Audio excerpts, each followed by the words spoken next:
said at the beginning, language is culture, and culture is language. Would you imagine yourselves in these situations? If you could only speak the language, then you have to know plenty of other things. But here in Costa Rica, there are some times in which you may not run into these words or extreme scenarios, but you may have something very similar. Or it may cause you, what you just saw there, shock. And culture shock is something that we need to learn how to deal with. And this is the topic of our panel conversation today. Dealing with culture shock, and language in Costa Rica. Okay? So for here, I would like to invite our guests, Nicola Grace,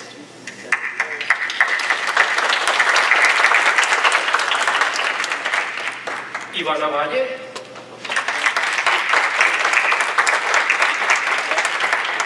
and our dear professor, Clare Goodman.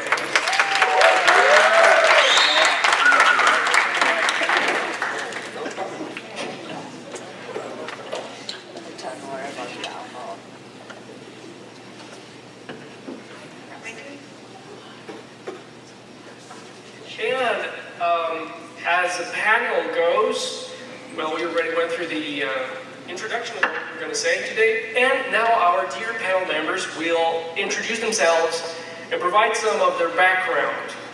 At this moment, we don't have any questions yet. After that, I have a little question that I would like to ask them, and then we go into the session of question and answer period. Okay, let us start with Evana. Hello. Hello, everyone.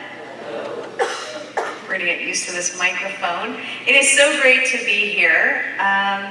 Who was here and saw me speak last night? Just I want to get present to the... Awesome. Thank you for coming back. So, let me introduce myself. So, I'm from Canada. My first language was Italian, and I learned English when I was really going to school, so at the age of 5. My occupation is I am a speaker, a trainer, a facilitator, and coach, and I really love to help individuals, whether you're in a profession or building to be in a profession or an entrepreneur, to really develop your self-confidence, your self-trust, and really focus on you, because I think in everything that we do in life, we have one thing in common. Everything is ourselves. So when we can work and develop our best version of ourselves, then we can have happiness, success in life. So that's my mission and vision in life, is to have everyone be empowered to live their best life. Countries I've visited. Well, let's start from most recent and we'll go back. So Costa Rica, obviously. I visited Italy, Germany, England, Scotland, the US, lots of the Caribbean. Yeah, and I guess an interesting fact about me, which really began my exposure to culture and language, was in 2001, I went and worked on a cruise ship. So I was working with Carnival Cruise Lines, and I did that for 3 years. And talk about different cultures and different languages. Wow, I could sit here for an hour just about my culture shock with that experience. That made Costa Rica so much easier. And yeah, so working on Carnival, I had the privilege and the opportunity to see many Caribbean islands. I'll name some of my favorites. So San Juan, Puerto Rico, Barbados, Aruba. Yeah, there's lots though. So that's me, and thank you for having me. Good evening, my name is Nicola Grace and I am from New Zealand. And does anybody know where New Zealand is? Yeah, you all know where New Zealand is? So my native language is English and I speak a little bit of French and Spanglish. I'm learning Spanish. I'm from Wellington, which is the capital city in New Zealand, and my occupation. So I am what you call a digital nomad. So I have an online business where I help and train social entrepreneurs, people who are wanting to start businesses in the social entrepreneur field where they're creating social enterprises that address some of our pressing problems, whether they're social problems or environmental problems. And so basically I get to work with the people that want to make a difference and transform the world, so it's pretty cool. And I can do that anywhere in the world, and at the moment I'm choosing to be in Costa Rica for that. I have lived in 8 different countries. Most of them have been English-speaking countries: England, New Zealand, Australia, obviously, America. I've lived in 2 French-speaking countries, in France and Geneva, and I've now lived in 2 Spanish-speaking countries, Florida and Costa Rica. And hopefully I get to talk to you about the culture, the different cultures, because one of the things I love about being in Costa Rica is you're all very generous in helping me from Spanglish to Spanish, which isn't the case in Florida. I think I've covered everything, have I?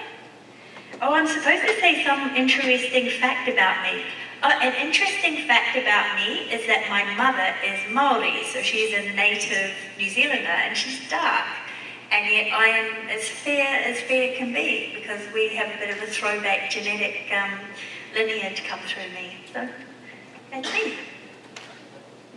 Hello, good evening. Well, most of you know me. My name's Claire. Some new faces here. Obviously, originally I was born in England. My family moved to Canada when I was 5 years old. So I grew up in Vancouver, Canada. I have traveled. I have had the opportunities actually to go back to England, and I decided to follow my dream was actually to be a fashion designer. I studied that in Canada, and my dream was to go back to England, actually to London. I lived there for over a year trying to get into the fashion industry. Unfortunately, it wasn't what I expected, so I decided to go back to Canada, and obviously I didn't know what was around the corner at that point. But yes, I have traveled to most of Europe, also through some countries in Central America, to the United States, things like that, and I want to keep traveling. I guess like an interesting fact about me that probably most of you don't know is that yes, I did study fashion design, but my passion actually is art. I do airbrush painting, something I'm very passionate about, and actually I had my own business here in Costa Rica for 6 years. Painting and airbrushing, but that's another story. And I guess that's it for now. Yes. Thank you. Thank you so much. At this point, if you have any questions, it's just fine. Or not, we can continue. Okay, good. Now, what do you have any? Okay, good. Now I've learned what they speak, where they were born, interesting facts. Can I ask you some interesting facts about, for example, Evana? You remember? Did you have any trouble understanding Nicola? Was it difficult to understand her accent? Shall I ask you a question of what her interesting fact was? Does anybody remember? Kenneth knows? Now what about an interesting fact about Claire? Fashion, art, okay, good. Now, the thing about culture and language is that the closer we are to a certain culture, the clearer the language becomes, and there's a theory behind that. Okay, now, before we continue, we're going to go in that order. Explain your previous expectations before coming to Costa Rica. I know, okay, England is nice, so beautiful and all that. France is, wow, beautiful. When you get there, wow, it all changes. You saw the video. It may change or not, okay. So then, it starts like a shock, cycle and all, but your expectations may be improved or worse in a way. Now the question is for you. Explain your previous expectations before coming to Costa Rica and how have your perspective changed up to date?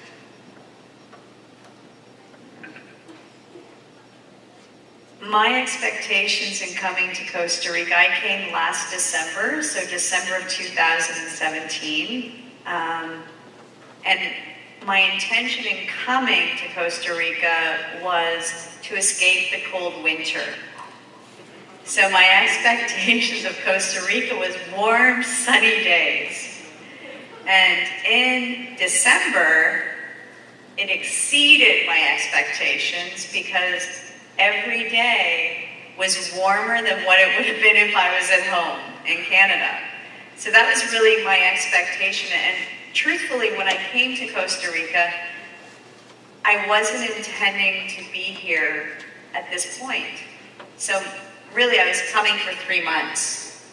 My flight to beat the tourist visa was going out February the 18th. And I knew that wasn't going to happen because it's still very cold in Costa Rica. So speaking of expectations, I actually had more expectations of myself in coming to Costa Rica. And the big expectation that I had of myself was starting to say yes to new things in life. Because if I was going to be in a country, regardless of 3 weeks, 3 months, 3 years, I really wanted to have new experiences. So the expectations were not of this beautiful country, but of myself. And I think, are we talking culture shock yet or no? Perfect. So when I say that I had expectations of myself and saying yes, what I was referring to is I wasn't even on this land for 24 hours, and my landlord, who is now one of my dear friends, said, "Eva, ¿quiere ir a Zumba?" And I went, "Oh my God, I don't dance. I don't." Well, I thought I didn't, but because I had the expectation of saying yes to new things, what do you think I did? I said yes. I went to Zumba, and it was a busy class, and that was probably my first taste of culture shock. It was probably 50 women, a really cute Zumba teacher, and me having 2 left feet. And going, oh, and everyone staring at me because I was the only blonde in the room, and going, who is she? So that was probably my very first experience of culture shock. So how have my perspective changed today? Well, Costa Rica continues to exceed my expectations. I'm going to build off what Nicola said. The people here are absolutely warm-hearted, generous, caring, more than any other community that I've ever encountered. Who here has heard that Canadians are really nice? Put your hands up if you've heard that. Thank you for saying I'm nice. Talk of a compliment. No, but the truth is this. We are nice, but Canadians, and I was saying this to Nicola today, my experience is Canadians are nice and they're polite. Costa Ricans are nice and they're warm-hearted. It's a big difference. Big difference. So you continue to exceed my expectations. Plátano con queso exceeds my expectations. Going to music concerts. Anyone here go to Mark Anthony in August? Okay, anyone there? But the show is amazing, but what I found most amazing was all the people at the concert, the couples were all dancing. That doesn't happen in Canada. So yes, my expectations continue to be exceeded by being here every day that I'm here. So thank you. Thanks. My expectations were just from what people had said to me. They said Costa Rica was very beautiful and the people are really friendly and everybody speaks English. And so when I arrived, I didn't find the English bit to be true. Very beautiful country and very, very friendly. And going off of what Evana said, I found Costa Ricans to be very generous, spirited. And New Zealand has a reputation around the world for being one of the most friendliest places on the planet. Have you heard that? Everybody says, oh, New Zealanders are really friendly. And it is true. It's like if you stand at a bus stop, people are going to start talking to you, right? If you sit in a bus, it's not like this. Everybody's going to start talking to you. But Costa Ricans, I think, are the friendliest people in the world. Not only that, I think they're the most generous. When I start to attempt to speak Spanish or Spanglish, I'll start in Spanish, and if I don't know the words, then I just use an English word, and then I'll make it sound like Spanish. Then people will correct me, right? Because I know what you're saying, right? So I found that to be really, really easy. I think I also expected the roads to be really bad. Everybody says, oh, the roads in Costa Rica are really, really bad. And there's some potholes here and there, but it wasn't anywhere near as bad as it was painted for me until I went to Guanacaste and there are no roads. Yeah. And I got told that the food is amazing, and it is. The food is amazing. I also love the pantacones con queso. And frijoles. In fact, I make really good frijoles. We've had a number of pool parties where we live in Palmares, and even the ticos say really, really good frijoles. So I am getting into the culture of the country as a way to help learn the language. It's been a little bit harder for me to pick it up simply because of my work. Like I spend so much of my time online speaking English to my clients that I have to force myself to get out and go and speak with the locals and what have you. So I would have expected to have been speaking more fluent by now, and I'm not. So that's a little bit of that's me. That's not Costa Rica's let me down. It's me who's let myself down in that regard. And I first started learning Spanish by watching Jane the Virgin. And Abuela speaks Spanish, and the male character speaks Spanish as well. And when I came here, I had to learn, very much like English. If you go to America and you're a New Zealander in America or Americans in New Zealand, there's certain things that if you say in English, it's in English, but people don't understand you, even though you're speaking the same language. So I'm beginning to learn the nuances of Costa Rican Spanish compared to the Spanish I started learning in Florida. There's simple things like you say, con mucho gusto, and in America they go, de nada. So that's very different. But I love it here. It's been really fantastic. So awesome, thank you. Well, I guess another interesting fact about me is that probably most of you don't know that I actually have been in Costa Rica for 25 years. So I have been here for quite a while. So I have seen many, many changes. Well, that I was telling these guys leaps and bounds from when I first came to Costa Rica. Obviously, it's going to be kind of funny anecdote here, but when I met my partner, and my partner told me, she's from Costa Rica, and I was like, Costa Rica? Where the hell was Costa Rica? Oh my God, I was thinking, where is Costa Rica? Oh my goodness. And I didn't want to sound, so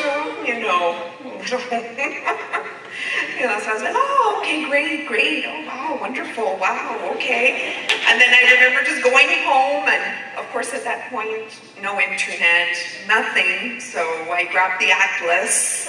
We all remember those. You guys don't probably, but I remember going through the atlas, and I was going down Central America, and then I saw, oh, Costa Rica. Oh my goodness. I'm going to end up there. And exactly, very small country. Unfortunately, in those days, I couldn't look up any information about Costa Rica. It was very difficult because obviously the internet wasn't really around at that time. It was 1992 or 93. So obviously, yes, it was very, eye-opening. I do remember my first cultural shock experience actually flying on the plane here from Miami because I had taken a Spanish course at a community college in Canada. So I thought, okay, here I go. I know some words, and I was sitting on the plane and I thought, oh, okay, now they're going to say, because obviously in the States it's Spanish and obviously English and Spanish, so I thought, okay, I'll try to concentrate on the Spanish part of the safety video. So I was trying to concentrate on the Spanish part of the safety video, and I didn't understand a word. Then it hit me, what am I doing? Where am I going? I don't speak a word of Spanish, and I'm about to go to a country that I know absolutely nothing about. Obviously, yes, but like I said, the people, when I came, for me, it was exactly, I would go back to what the guests have also said, is that, yes, when I came, everybody was very welcoming. Actually, for me, it was amazing. Actually, I felt that actually I had a family, because obviously my family is a little disjointed. So when I came to Costa Rica, I thought, well, these people are actually my family. They're really treating me like their child, and being brought in, they didn't know anything about me. And obviously, like I said, we were saying before, in Canada, yes, we are very nice and do tend to be a little bit colder when it comes to those things. So yes, having that experience of living with a Costa Rican, having no contact with English whatsoever in the beginning, so it was either sink or swim. Also as well, I would say, that's why I always tell my students, always look for vocabulary words. Obviously cell phones did not exist in that time as well, so I just had a paperback dictionary. That dictionary was my Bible, because I took it everywhere I went. And I always tried to say or ask people, ¿qué es eso? ¿Qué es eso? So I would start building up my vocabulary, and yes, it is hard, because I know from my students, yes, you feel like a child. You know, you're back as a child, learning a language. Maybe you have a tongue and you can speak, but you just can't communicate in the same language with their people. So yes, obviously very many experiences. My expectations, well, I think I'm going to be staying here. I don't think I'm going to be going back to Canada. I do visit my family all the time, or they come and visit me, but as far as I know, I'm going to stay here. Yeah, it's a beautiful country. I mean, there's many places to go and a lot of places to visit. So it is very beautiful, and yes, the people are amazing. Yes, thank you.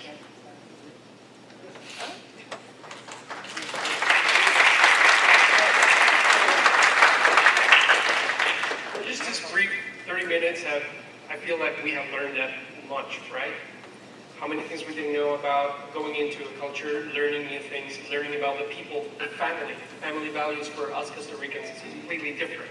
So what it's like to be part of a family, it's really, like you say, heart-warmed.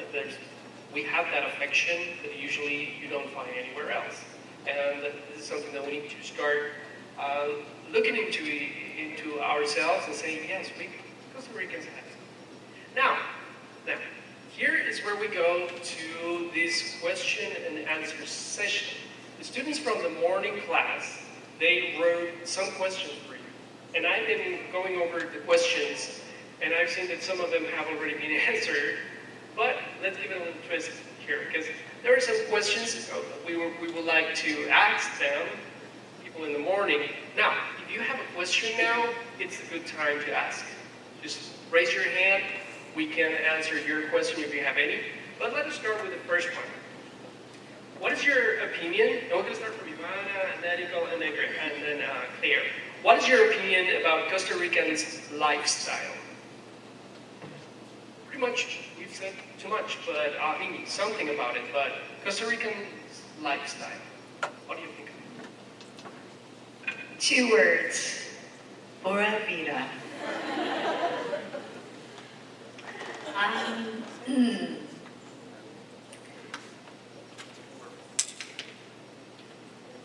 There's lots to be learned from the Costa Rican lifestyle. Coming from Canada and North America, it's a different mindset. I'm going to speak for myself rather than the country. So everything that I share tonight is my opinion, and I'm okay with that. But my lifestyle in Canada was much different. It was a go, go, go, keep going. If you're not doing enough, keep going, sleep, what's sleep? And it was very much a hard lifestyle. Pura vida. I can't tell you how many times a day that gets said, and it means a lot, because for me, it presents me just to slow down and enjoy this moment. If you actually look at the definition, I actually bought a t-shirt for my sister when I had a friend come down in February, and it was the perfect t-shirt because it actually had the word Pura Vida with a description of it to help her get present to what we live and try and live here. So for me, the lifestyle of Costa Ricans is Pura Vida and hard work. I can't tell you, I go to the feria most Saturdays and I buy a coconut for 300, ¿cómo se dice? Colones? And this beautiful senior man, it's like I've given him $100. Just so humble about 300 colones. There's just that, again, it goes back to that big heart. And I've had the privilege to see different forms of life. So when I think lifestyle, for me, I think about how people live. So I have a beautiful circle of friends who are my family. And I've also done traveling out to Guanacaste, and I think I've seen all spectrums of life, which has really allowed me to slow down and appreciate what I have, even in my own drama of my life. So it's really about slowing down and really acknowledging and appreciating what we have, because there's lots of different definitions of life, and there's a lot of poverty in Costa Rica, in the rural areas. I gotta share this with you. When we went out to Guanacaste, it was another girlfriend of mine and a friend of hers, Justico, and he says, let's go visit my cousin, let's go have coffee, right? Everyone wants to share their family, share their life, and it's so beautiful. And I'm like, yes, and I know, let's go to the supermercado, compramos un poquito de pan, fresco, vamos, sí, okay, bueno. We get there, and it was beautiful. They had like 5 dogs. And because at the time I was thinking about moving out there, she said to me before we even got here, you can live here, it's really inexpensive, amazing, amazing. We walked into her home, this beautiful woman, 3 mattresses in 1 bedroom, on the floor, no dresser, mold, you name it. And I went, wow. And this woman has just opened up her heart and her home to me. And this is her paradise. So I go from that, which really again had me go, I am so blessed and I want to do something for these amazing people who have given me so much, to then the other spectrum of people who have private memberships at Punta Leona, you know, and just as generous, just as loving. I need anything, let's go in the car and let's go. Like I've had such an amazing experience, and I have such an appreciation of the variation from poverty to wealth, middle class, that this country has. Probably more than I even know it and feel it in my own native country. So I don't know if I've answered the question. I've gone really off kilter, but it's my answer and I'm sticking with it.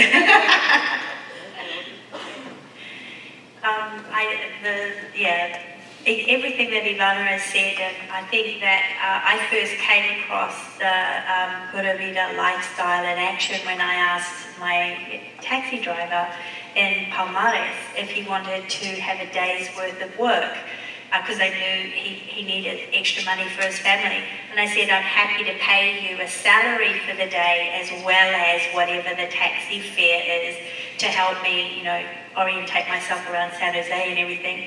And I said, if we leave early, like we leave at about 8 o'clock and we come back at about 6, 7 o'clock at night, and he thinks about it for a minute and the phone goes silent, and then he goes, oh, that's too much work for me.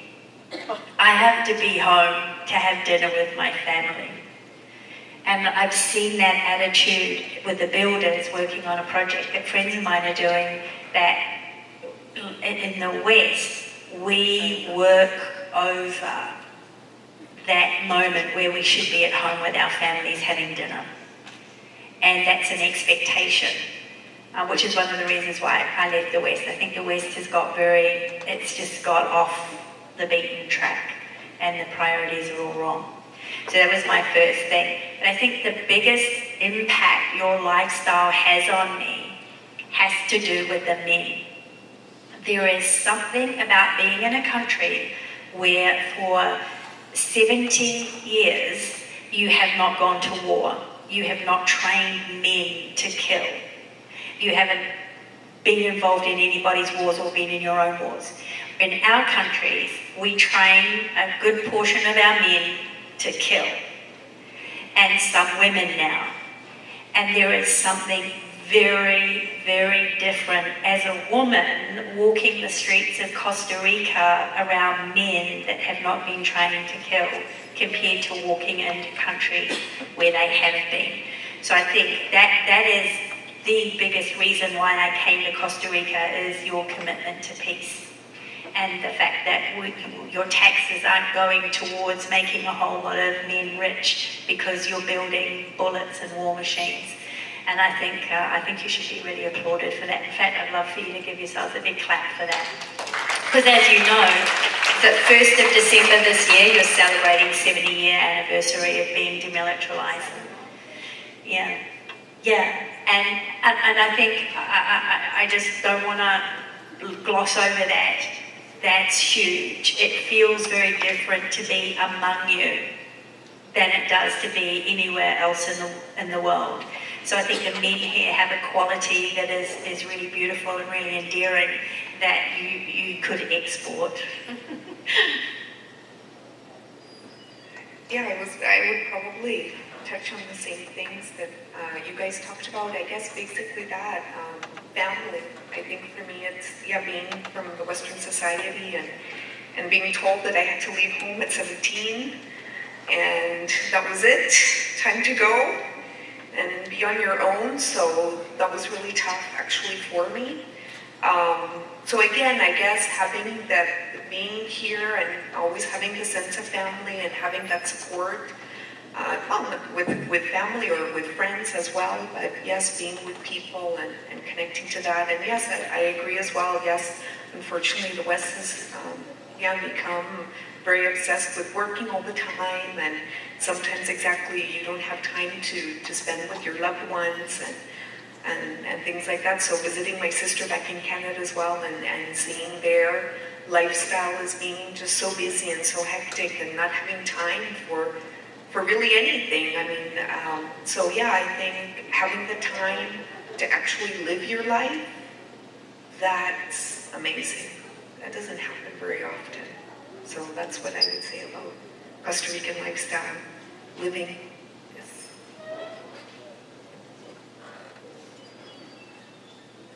We didn't know this part of here. Good. Yes. As much as we listen to others talking about ourselves, we learn about ourselves. I would like to keep on that particular point. How much have you learned about the Costa Rican country? There are things that sometimes we are not aware of. And there are things that we should know about ourselves. And somebody else has to tell us what we're like. Sometimes we need that perspective from the outsider, and it's very important. And take us out of our shell, right? Okay, I have another question. What would happen if someone from a different country would say, okay, I would like to go to Costa Rica, and you go, okay. A couple of warning words, a couple of warning signs. What kind of things would you advise to that person who would like to move into Costa Rica? What would you say? Okay, be careful with that, be careful with this, language or culture. Parentheses. Anybody with a question? Yeah? No? Okay, good. I just want to be clear that I know the question. So if someone is suggesting that they want to come and live in Costa Rica, what are some of the things that I would give them a heads up on, like share with them to be aware of? Okay. It's great to be first, but you're then on the spot that you can't think about an answer. The first thing that comes to mind is North Americans, or I like certain things. So for example, I used to eat a very particular way. And there's certain products that I really am loyal to for my health, mainly, and well-being. So for example, all my shampoo, body wash is all organic, clean, because I really want to treat my body, and the skin is the biggest organ, so blah, blah, blah, blah, blah. So my first thing that I would say is you have to be ready that the things that you think you can get at the grocery store in Canada or US or anywhere are not always here. That's the first thing I would share. The second thing I would share is come with an open mind of culture, of food, of religion. Religion is important here. Very important. And thirdly, I would say, I would really ask them to ask themselves, what is your intention in coming? Because one of my intentions was to just throw myself into the culture. And that to me has worked very well for me. And sometimes it can be isolating. So I would want to share that with them, to say, hey, and for whatever reason, our little community where I live is called Casa Gringos. And there's a lot of people who, really the community who lives in that area in Casa Gringos are gringos. And so my landlord is, for whatever reason, designated me to be the one who helps integrate the people. So can you take them around? Can you tell them a little bit about your experience? And I think that's been a big help, because I had that with my Tika friends, because I threw myself into it. Because I said yes to things that I normally wouldn't say yes to. So that's the other thing that I would actually invite people to say, you have to be very clear if you're coming to Costa Rica, why are you coming? Because things are different, they're wonderful, but they're different. And so to minimize the culture shock, if you know the intention behind what you're doing something, it's kind of like what I taught last night, the vision. For each and every one of you, you're in an English program, and so for you, you have to know the intention behind why you're in the English program. So then, when things get challenging, you go back to that. And it's the same in integrating into another country. What is your intention? My intention was to learn the culture. I had the opportunity to do that. I wanted to sink my teeth into it. Food, dance, religion, music concerts, everything, all spectrums. And so it has to be very clear. You need to know why you're doing what you're doing, so then you can set yourself up for success. Thank you. I would say start watching Jane the Virgin on Netflix. And other Spanglish and Spanish programs with the subtitles, so that you really start to immerse yourself in the culture, the language, and how people relate to each other. And that would be number one. Number two, learn to love beans and rice. It's really important. And I think the third one, and this is really big for me because I'm a social entrepreneur, so I am all about, creating change and raising people up out of poverty and making sure that everybody has equal opportunity to have a happy life. And my chosen field to do that is business, through business. So I would say you are going to receive so much from the people here. You're going to receive so much from the country. You're going to receive so much being here. Think about, how are you going to give back? How are you going to help this country be better than it is? How are you going to help people have more opportunities? And one of the things that I am really, what would I say? Strongly passionate about, also being a business owner here, that I help train people in new skills so that there's greater opportunities for people. So with Jeffrey over there at the back is helping me build my YouTube channel, and I'm teaching him how to do online marketing so he can have, opportunities to build his business and learn how to market it online. And also I'm really strong and passionate about not being an imperialist. So just another gringo imperialist that comes to this country, creates a business that the locals can't afford to participate in, and I see that a lot in tourism. And they build hotels and casitas and all sorts of things where the locals are getting pushed out of.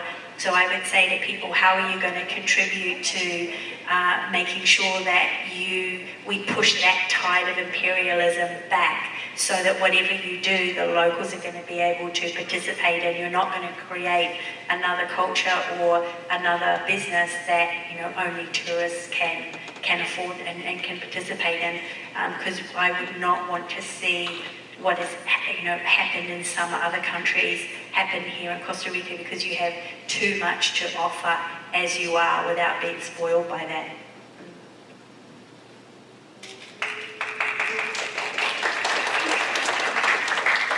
Oh, I think that's excellent. Actually, I would probably say pretty much something along those lines, that don't live in a bubble, right? I think I have met through my youth while living here in Costa Rica that also a lot of maybe expats that come, or people from Canada or the United States, and unfortunately they don't get involved in the culture. They don't speak the language. And I think I would tell someone, exactly, be open, very open. And obviously we can't, the world is different, thank God it is. Thank God we have the differences we do have, and don't try to impose your life on somebody else's life. So I think it's when you do start actually learning about the culture and immersing yourself in the culture, it really opens so many doors, and it opens your mind, and you learn so much more. So if you do have the opportunity, you guys, I'm just saying, if you do have the opportunity even to live in another country, really get to know the people. Don't just, like I said, a lot of people just tend to go to that country and they stay with the same people. They don't mix with people from that country. And then they become very isolated. So I think, obviously, like I said, I had the opportunity of living with Costa Ricans, so it was a little bit easier for me regarding that. But yeah, I think it's very important, and exactly try to really immerse yourself in the language. And the language is, like I said, is the key. So as soon as you start learning the language, start speaking the language, and I think that would help person as well. Take that risk. I think unfortunately, even though maybe they take the risk to come to a country, but then they just live like they were living back in their own country. So, I don't know, that sounds kind of weird, right? That's kind of strange, but yeah, but it's true. So I think the idea is just to open yourself up and abrir la mente el más posible, porque muchos me han escuchado que habla español. Pero sí, abrir la mente mucho y no tener miedo de hablar, porque en realidad es muy importante hablar un idioma y hacer esto, riesgos en la vida, porque solamente vivimos una vez, chiquillos, solo una vez.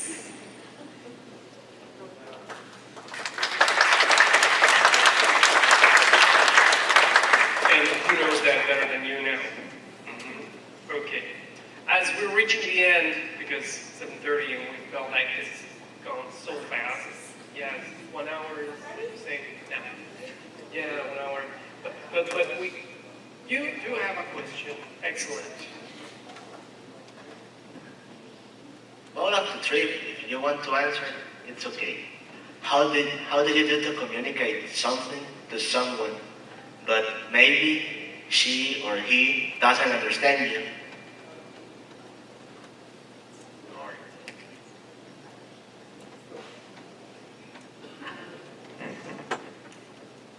Make sure I understand this. So your question is, how do you communicate when you're trying to speak to someone and they can't understand you? So how do you deal with that?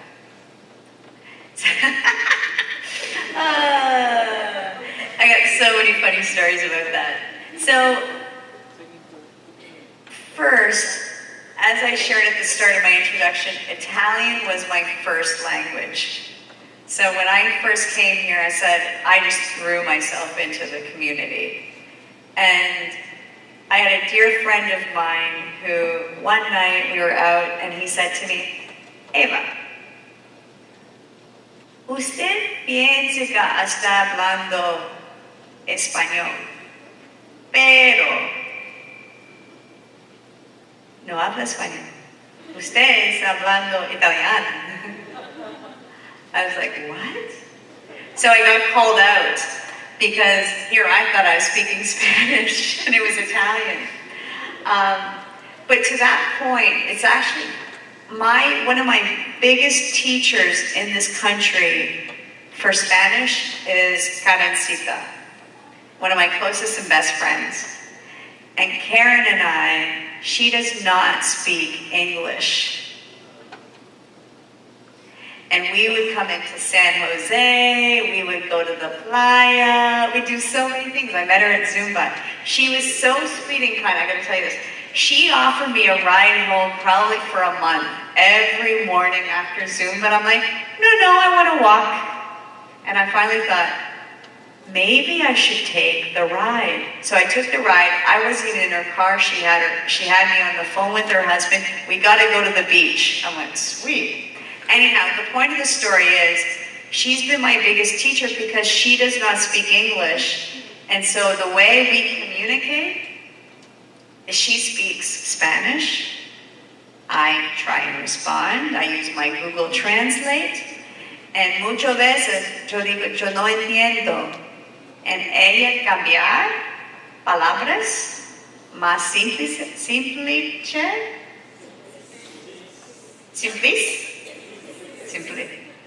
Okay, anyways, you understand what I'm saying? Done? And so she simplifies it, She speaks more slowly, and we understand one another. It's been one of my biggest blessings is to have her as my friend and in my life, because she does not speak a word of English, which means I have to speak Spanish. And I think that's been one of my secrets to my success in communication. And like Claire said before, you just have to speak it. You guys just have to speak English. Who cares if you mess it up? It doesn't matter. Because you've got your teachers who will help you, you've got your peers. The only way to get better is by doing it. You don't learn a bike the first time you get on the bike. You got to keep doing it. So that's how I dealt with it, is I just kept trying, saying, ¿Cómo se dice? No entiendo. Habla muy lento, por favor. Those are my 3 most famous lines. And they've helped me. Thank you.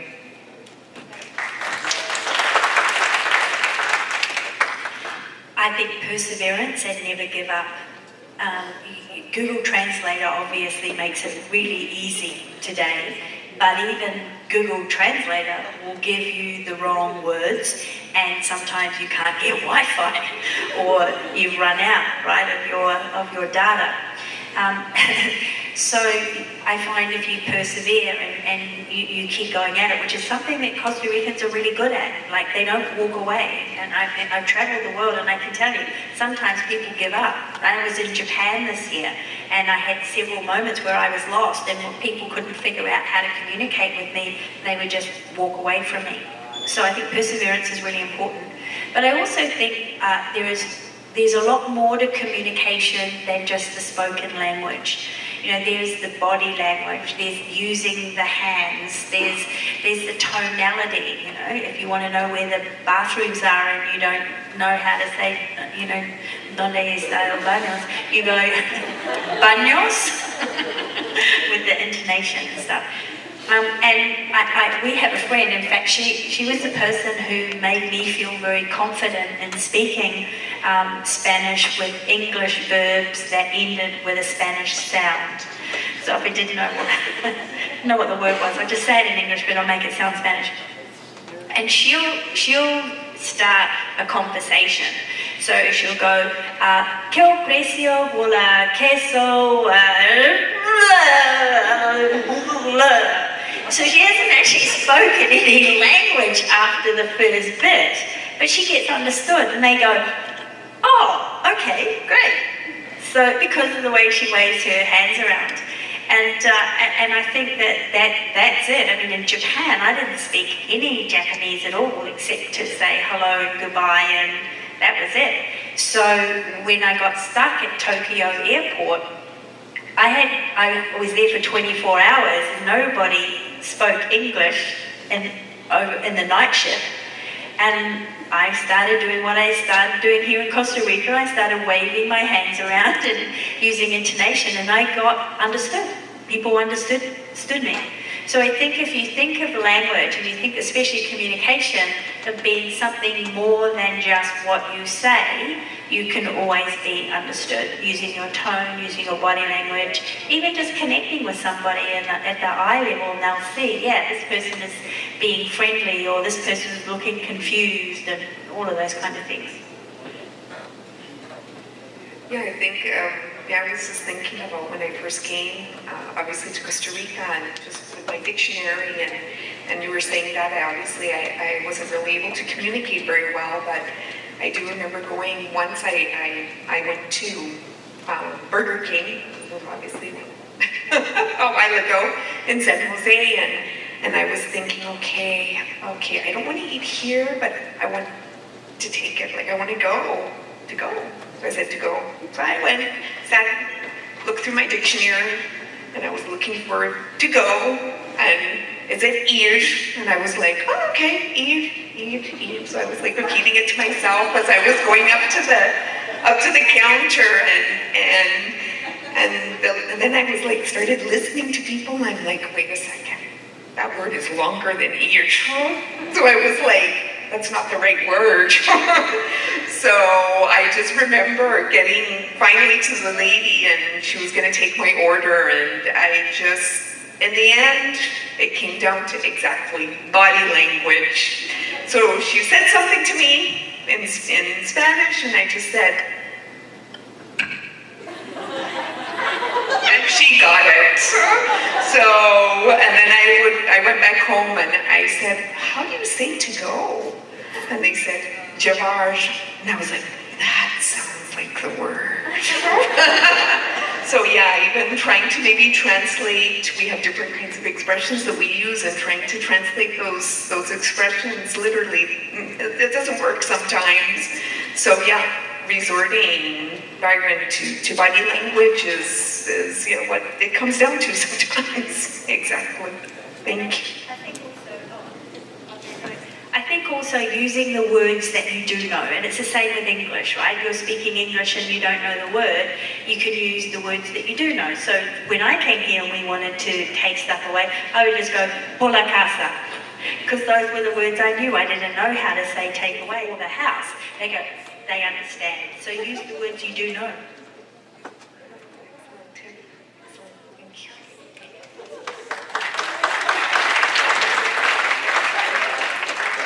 Well, we would really like to thank Evana and Nicola and of course Claire, and we would like to give them a sign of appreciation. And before that, great.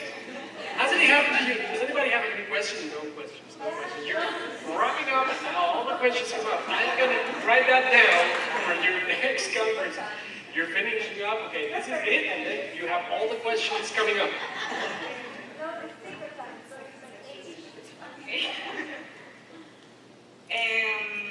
Why Costa Rica? Why, even if you didn't even know this country? Why? That was one of the questions, actually. Seems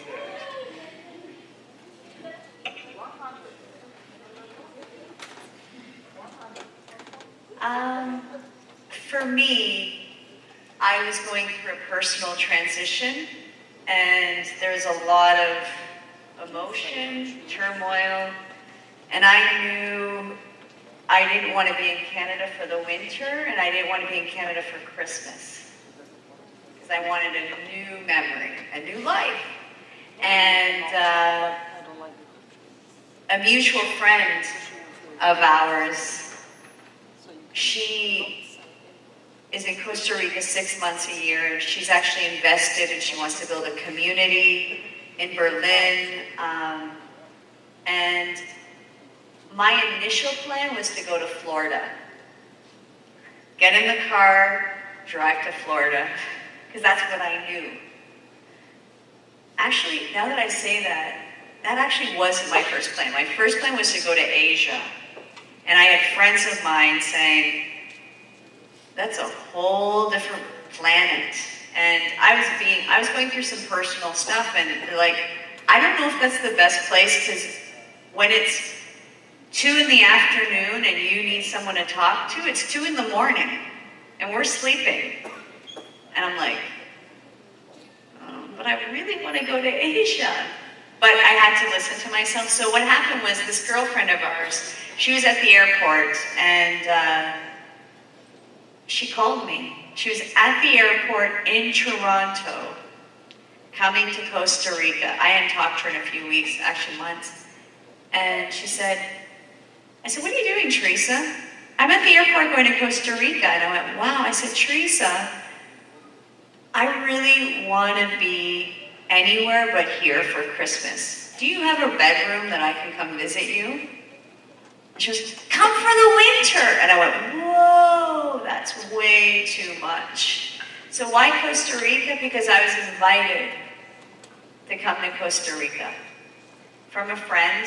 And the funny thing is, she said, come for the winter. I went, whoa. I'm like, no, I'll come for 2 weeks. She says, take it 6 weeks at a time. Reality is, she went home in May, and I'm still in Costa Rica. So that's why Costa Rica, because I was going through some personal stuff, needed to honor myself, give myself some space in a beautiful country to heal, and I was invited by a personal friend who loves your country, our country, so much that she invited me to come down. So that's a compliment to you and the beautiful space, not land, the beautiful space that you hold for tourists, gringos, whatever you call us. So that's why. Thank you.